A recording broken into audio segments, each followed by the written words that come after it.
केंद्र सरकार लोकसभेत आज सार्वजनिक परीक्षा दुरुस्ती विधेयक मांडणार तर पेपरफुटीला आळा घालण्यासाठी सरकारचे हे प्रयत्न। नव्या विधेयकानुसार दोषींना 10 वर्षांपर्यंत कठोर शिक्षेची तरतूद। आम्ही संसदेमध्ये सुद्धा कठोर कायदा आणणार, हाय टास्क फोर्स स्थापन करणार, पंतप्रधान मोदींची माहिती। परीक्षा सुधारणांसाठी हाय पॉवर टास्क फोर्स स्थापन, जगप्रसिद्ध टेक्नॉलॉजी एक्सपर्ट नंदन निलकेणी हे याचे अध्यक्ष असणार। दिल्लीमध्ये कॉकरोच जनता पार्टीच्या आंदोलकांवरील लाठीचार्ज प्रकरणी आज सुप्रीम कोर्टात सुनावणी, तर पोलिसांनी आंदोलकांवर जास्त बळाचा वापर केल्याचाही आरोप। विरोधी पक्षनेते राहुल गांधींचं केंद्रीय गृहमंत्री अमित शहांना पत्र, विद्यार्थी आंदोलकांवरील कारवाई संदर्भात जबाबदारी निश्चित करण्याची मागणी। आंदोलनकर्त्यांवर अतिबळाचा वापर, अश्रुधूर आणि पॅलेट गन वापरल्याचाही आरोप। अभिजित दिपकेंनी कपिल सिब्बल यांची भेट घेतली, जवळपास 25 मिनिटं या दोघांमध्ये कायदेशीर बाबींवर चर्चा झाल्याची माहिती। आंदोलकांवरील दाखल एफआयआर मागे घेण्यासंदर्भात सरकारनं आश्वासन दिलंय, यावर सुद्धा या भेटीत चर्चा। अंधभक्तांविरोधात देशभक्त जिंकले, एका झुरळानं हुकुमशहाला नमवलंय। उद्धव ठाकरेंचा सरकारवर निशाणा, तर तरुणांनी देशाच्या इतिहासातील सुवर्णपान लिहिलंय, ठाकरेंचं भाष्य। उद्धव ठाकरेंकडून गडकरींचा खड्डे मंत्री असा उल्लेख, गडकरी इथेनॉलवर बोलतायत, हा पुढचा विषय नक्कीच आहे। ठाकरेंचा निशाणा, तर आता गडकरींचा राजीनामा झाला पाहिजे, हर्षवर्धन सपकाळांची ही मागणी। त्यांना सेलिब्रेशनसाठी काहीतरी कारण मिळालंय, जल्लोष सभेवरून मुख्यमंत्री फडणवीसांचा उद्धव ठाकरेंवर निशाणा। तरुणाईला भेडसावणाऱ्या प्रश्नांवर मोदींनी संवेदनशीलता दाखवून निर्णय घेतले, अशी ही प्रतिक्रिया। सत्ताधारी पक्ष शिवसेनेचे मंत्री संजय शिरसाट यांनी घेतली अभिजित दिपकेंच्या आईवडिलांची भेट, पालकमंत्री म्हणून भेट घेतल्याची माहिती। तर माझ्या मतदारसंघातील मुलानं क्रांती घडवली, शिरसाटांचं भुवया उंचावणारं वक्तव्य। लाडकी बहीण योजना यशस्वीरित्या पुढे राबवणार, याचं ई-केवायसीची मुदत वाढवण्याचा निर्णय मुख्यमंत्री आणि दोन्ही उपमुख्यमंत्री घेतील, मंत्री आदिती तटकरे यांची ही माहिती।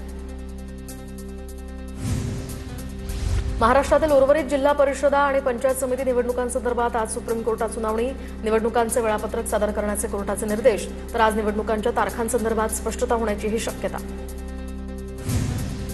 एलजीबीटीक्यू सुद्धा समाजाचा एक भाग आहे, त्यांना सन्मानानं वागवा, हीण वागणूक देऊ नका, सरसंघचालक मोहन भागवतांचं भाष्य। इथेनॉलच्या निर्णयासंदर्भात तज्ज्ञांचा सल्ला घ्यायला हवा होता, इथेनॉल मिक्स केल्यानं वाहनं बिघडत असतील तर मोबदला द्या। नितीन गडकरींच्या राजीनाम्यावरील प्रश्नावर राजू शेट्टींचं हे उत्तर। आमदार रोहित पवार यांची आज महत्त्वाची पत्रकार परिषद, 22 मार्चला घेण्यात आलेल्या औषध निरीक्षक परीक्षेचा पेपरफुटी संदर्भात यामध्ये माहिती देणार आमदार रोहित पवार यांचे हे ट्विट। ठाण्यामध्ये एकनाथ शिंदे आणि जितेंद्र आव्हाड एकाच मंचावर विकास कामांसाठी पुढाकार घेतल्यामुळे शिंदेंकडून आव्हाडांचं कौतुक, तर शिंदेंनी विकास कामात कधीही अडचण केली नाही, जितेंद्र आव्हाडांची ही प्रतिक्रिया। भाजपला जळगावात मोठा धक्का, मळेर शहराध्यक्ष श्याम पाटील यांची तडकाफडकी राजीनामा देत असल्याची माहिती। तर दिल्लीतील विद्यार्थ्यांचं आंदोलन हिंसेनं दडपण्याचा प्रयत्न आणि पक्षाच्या धोरणांवर नाराज होऊन श्याम पाटलांचा हा राजीनामा। बीडच्या माजलगावमध्ये पंकजा मुंडेंच्या समर्थकांनी लावलेल्या बॅनरवर मुख्यमंत्री फडणवीसांचा फोटोच नाही, बॅनरवर पंतप्रधान मोदी आणि अमित शहा यांचा फोटो। किरकोळ बाजारात साखरेचे दर 50 ते 52 रुपये प्रति किलोवर पोहोचले। केंद्राकडून आता जुलै महिन्यासाठी अखेरचा साखरेचा हा अपुरा कोटा जाहीर झाल्यामुळे महिन्याभरात दरात 600 रुपयांची वाढ। ऊसाचं उत्पादन घटण्याचीही शक्यता असल्यामुळे व्यापाऱ्यांकडून साखरेची मोठ्या प्रमाणात खरेदी। लग्नाचा प्रस्ताव नाकारल्यामुळे तरुणीची निर्घृण हत्या करणाऱ्या दोषींची मुदतपूर्व सुटका झाल्यानं मुंबई उच्च न्यायालयानं हे नाकारलंय, तर राज्य सरकारचा निर्णय कायम ठेवत गुन्हा अत्यंत हिंसक असल्यामुळे 26 वर्षांच्या कारावासाची अट योग्य असल्याचं न्यायालयानं स्पष्ट केलं। मुंबईमध्ये रस्ते आणि सार्वजनिक ठिकाणी कचरा टाकणं पडणार महागात, मुंबई उच्च न्यायालयानं दिले या संदर्भात महत्त्वाचे आदेश। तक्रारींसाठी मोबाईल ॲप सुरू करण्याचा न्यायालयाचा महापालिकेला सल्ला। मुंबई विमानतळावर बनावट भारतीय पासपोर्ट बाळगणाऱ्या बांगलादेशी व्यक्तीला पोलिसांकडून अटक, तर या व्यक्तीच्या बोलण्याच्या पद्धतीवरून तो बांगलादेशी असल्याचा पोलिसांना संशय आला होता। मुंबईच्या वरळीमध्ये चांगल्या परताव्याच्या आमिषानं शेअर मार्केटमध्ये गुंतवणुकीच्या नावानं फसवणूक, 2 महिलांना 34 लाखांना गंडा घालणाऱ्या महिलेविरुद्ध वरळी पोलीस स्टेशनमध्ये गुन्हा दाखल। मुंबईमध्ये कुरिअरच्या माध्यमातून ड्रग्ज पाठवणाऱ्या रॅकेटचा पर्दाफाश, 5 कोटी किमतीचे ड्रग्ज जप्त, कुरिअरद्वारे ड्रग्ज न्यूझीलंडला पाठवले जात होते। पुणे रेल्वे स्टेशन जवळील एआय कॅमेऱ्यांद्वारे गुन्हेगारांना पकडणं आता सोपं होणार। आरपीएफ कडून रेकॉर्डवरील गुन्हेगारांची छायाचित्र स्थानकावरील सर्व्हरमध्ये समाविष्ट। गुन्हेगारांना स्थानकावर पाऊल ठेवताच सुरक्षा यंत्रणेला लगेच माहिती मिळणार। पुणे विमानतळावर हब अँड स्पोक प्रणाली लागू करण्यासंदर्भात आता नागरी उड्डाण मंत्रालयाकडून प्राथमिक आढावा। या प्रणालीमुळे प्रवाशांचा वेळ वाचणार आणि देशांतर्गत आंतरराष्ट्रीय कनेक्टिव्हिटी वाढण्यास मदत होणार। रायगड, रत्नागिरी, सिंधुदुर्गसह पुण्यामध्ये आज मुसळधार पाऊस, तर मुंबईसह विदर्भातील सर्व जिल्ह्यांना पावसाचा येलो अलर्ट। खडकवासला धरणातून 2996 क्युसेक वेगानं पाण्याचा विसर्ग। खडकवासला धरण साखळीतील धरणं भरण्याच्या स्थितीत। पुण्यातील डिंबे धरण पूर्ण क्षमतेनं भरलं। धरणातून घोड नदीपात्रामध्ये 4800 क्युसेक पाण्याचा विसर्ग। पावसाचा जोर वाढल्यास नदीकाठच्या गावांनाही सतर्कतेचा इशारा। पुण्यातील पवना धरण 97% भरल्यामुळे धरणातून आता विसर्ग सुरू। धरणातून 9000 क्युसेकनं पाण्याचा विसर्ग करण्यात येणार। पवना नदीकाठच्या ग्रामस्थ, शेतकरी आणि नागरिकांना यामुळे सतर्कतेचा इशारा। पुण्याच्या राजगडमध्ये धरणाच्या पाणलोट क्षेत्रामध्ये पावसाची संततधार सुरूच। पावसाच्या संततधारेमुळे पानशेत धरणाच्या पाणीसाठ्यात झपाट्यानं वाढ, तर पावसाचा जोर कायम राहिल्यास पानशेत धरण 100% भरणार। मुंबईच्या दादर सायन परिसरामध्ये रिमझिम पाऊस। पावसाचा जोर कमी असल्यामुळे रस्ते वाहतूक आणि रेल्वे वाहतूक सुद्धा सुरळीत सुरू। दरम्यान आज दिवसभरात जोरदार पावसाचाही अंदाज व्यक्त। नाशकातील नांदूर मधमेश्वर धरणाचा विसर्ग 49,000 क्युसेक पर्यंत घटला। 8 वक्राकार दरवाजांमधनं गोदावरीमधील नदीपात्रात सध्या विसर्ग सुरू। नदीकाठच्या नागरिकांनाही प्रशासनाचा सतर्कतेचा इशारा।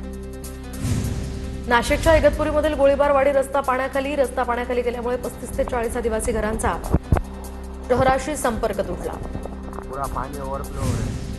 धुळ्याच्या साक्री तालुक्यातल्या लाटीपाडा धरण भरल्यामुळे स्थानिकांकडून जलपूजन। दोन्ही धरणं तुडुंब भरल्यामुळे शेतकऱ्यांमध्ये आनंदाचं वातावरण।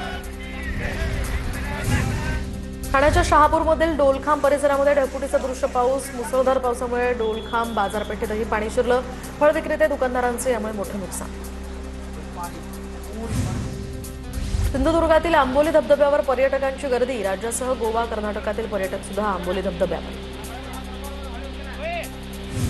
माळशेजमधील काळू धबधब्यावर ट्रेकर या ठिकाणी आलेले आहेत। ट्रेकसाठी आलेल्या 2 जण मात्र यामध्ये वाहून गेल्याची घटना। वाहून गेलेल्या दोन्ही ट्रेकर्सचा मृत्यू। रमण अण्णापुरे आणि पवन साठे अशी या मृत ट्रेकर्सची नावं।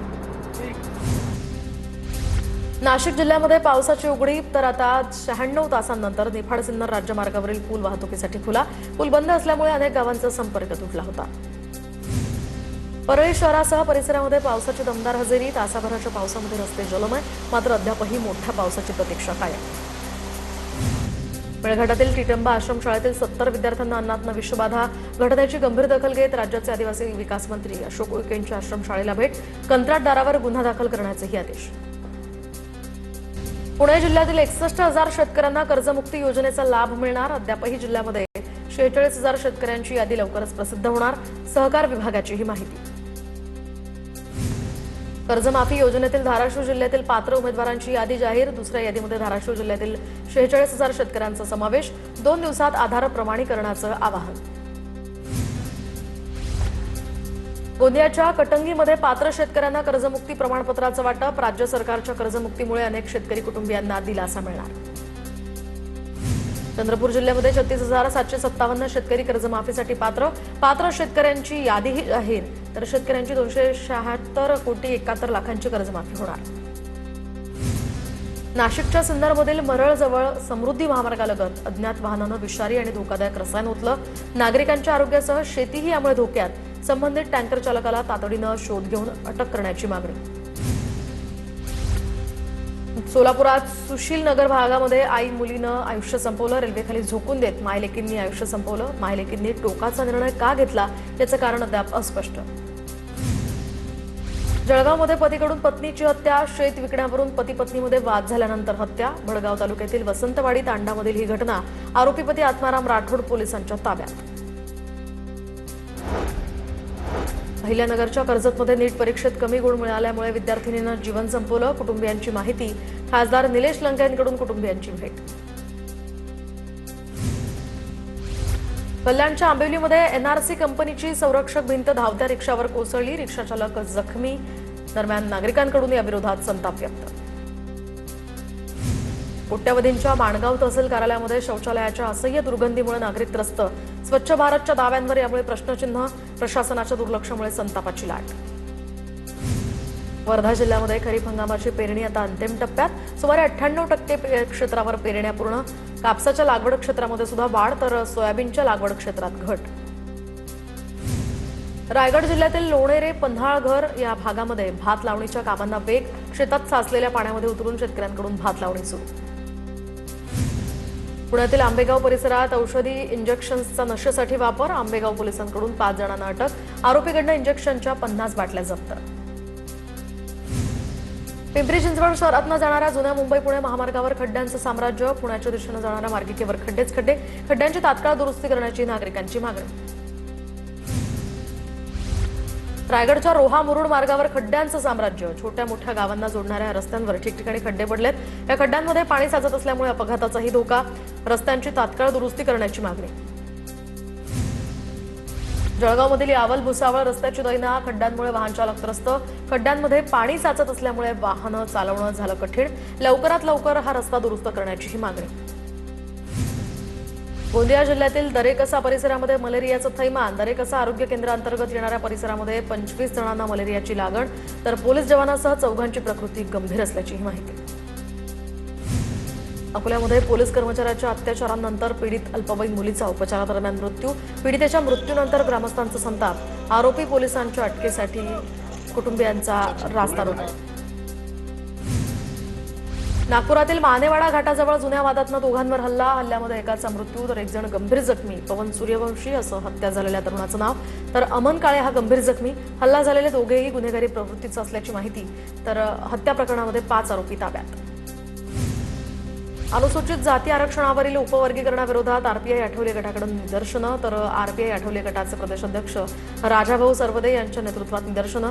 आंदोलनामध्ये मोठ्या प्रमाणात कार्यकर्त्यांचीही उपस्थिती.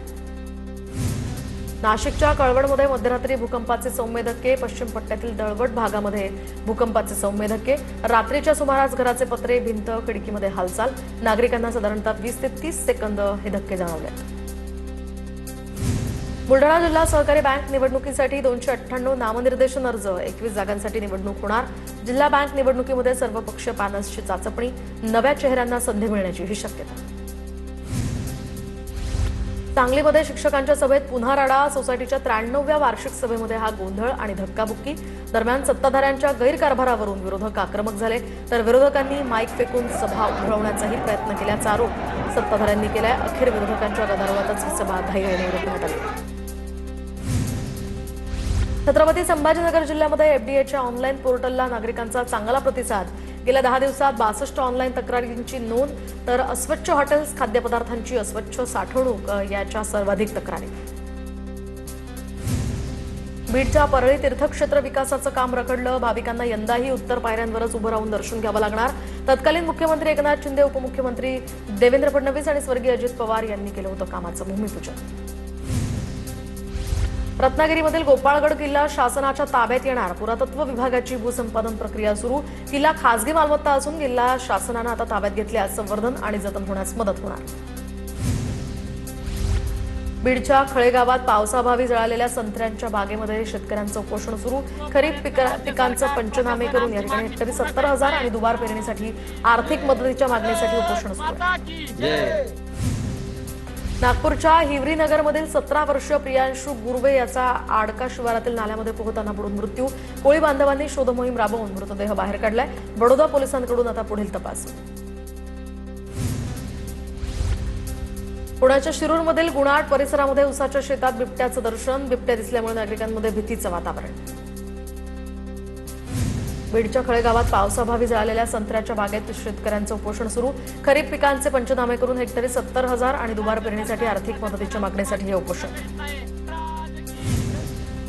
सोलापूरच्या करमाळ्यातील चिखलठाण्यातील 8 शेतकऱ्यांचं विजेसाठी आमरण उपोषण. 8 तास वीज पुरवठा करण्याची योजनेकाठच्या धरणग्रस्त शेतकऱ्यांची मागणी, तर मागणी मान्य न झाल्यास तीव्र आंदोलन करण्याचाही या उपोषणकर्त्यांचा इशारा. जन्म मृत्यू प्रमाणपत्र वितरणामध्ये हलगर्जीपणा करणाऱ्या 2 लिपिकांना कारणे दाखवा नोटीस. जळगाव महापालिका प्रशासनाची ही कारवाई. सीआरएस ऑनलाईन प्रणालीमध्ये कामचुकारपणा केल्याप्रकरणी ही कारवाई. जळगावच्या नशिराबादमधील पोलीस आणि तरुणाचा वाद. मद्यधुंद तरुणानं 2 पोलीस कर्मचाऱ्यांची कॉलर पकडली. पोलीस आणि तरुणाच्या या वादाचा व्हिडिओ सोशल मीडियावर व्हायरल. पोलिसांनी मारहाण केल्याचाही या तरुणाचा आरोप. नाशिकच्या कसबे सुकणे या गावामध्ये वाहनाची सुविधा नसल्यामुळे ग्रामस्थांकडून बैलगाडीवरून अंत्ययात्रा. गावातनं वस्तीपर्यंत जाण्यासाठी रस्ताच नसल्यामुळे मोठी कसरत. बीड जिल्ह्यामध्ये कारमध्ये बसून शेळ्या चोरणारी टोळी गजाआड, तर गुन्ह्यात वापरलेली स्विफ्ट गाडी आणि मुद्देमाल जप्त. तर एकूण 4,85,000चा मुद्देमालही जप्त. धाराशिवमध्ये ऊसतोडीच्या उचलीच्या पैशांवरून अल्पवयीन मुलाचं अपहरण. पळसपे या ठिकाणी धक्कादायक ही घटना घडली आहे. मुकादमासह बीड जिल्ह्यातील 4घांवरही गुन्हे दाखल. मुंबईमध्ये विकास प्रकल्पांसाठी 102 झाडांवर कुऱ्हाड. विकास प्रकल्पांमुळे 1,464 झाडं बाधित होणार. या बदल्यामध्ये 21,629 झाडं लावली जाणार असल्याचाही बीएमसीचा दावा.